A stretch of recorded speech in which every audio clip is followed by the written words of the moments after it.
ከዋይት ሃውስ በተገኘው መረጃ መሰረት ኳታር በአሜሪካ አየር ኃይል በኩል ያበረከተችው ይህ ስጦታ ትራምፕ በስልጣን እስካሉ ድረስ ኤርፎርስ ዋንን ተክቶ የሚያገለግላቸው ሲሆን ትራምፕ የስልጣናቸው ማብቂያ ሲደርስ ደግሞ አገልግሎት መስጠት አቁሞ የትራምፕ ላይብረሪ ፋውንዴሽን ለሚባለው ተቋም እንዲቀመጥ ይደረጋል ተብሏል።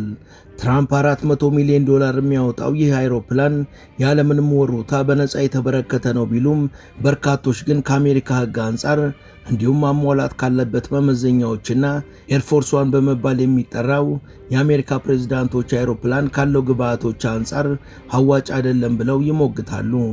በአሜሪካ መተዳደሪያ ሕግ ውስጥ አንድ ፕሬዝዳንት በግሉ የጥቅም ግጭት ሊያመጣ በሚችል መልኩ በዚህ ልክ የገዘፈ ስጦታ መቀበል እንደማይችል የተደነገገ ሲሆን የትራምፕ ጠቅላይ አቃቢ ሕግ ግን ስጦታው የተበረከተው ለአሜሪካ አየር ኃይል ነው እንጂ በግል ለትራምፕ አይደለም፣ ትራምፕ ከወረዱም በኋላ በላይብረሪያቸው እንደ ቅርስ የሚቀመጥ ነው በማለት የሕግ ጥሰት እንደሌለ አሳውቀዋል።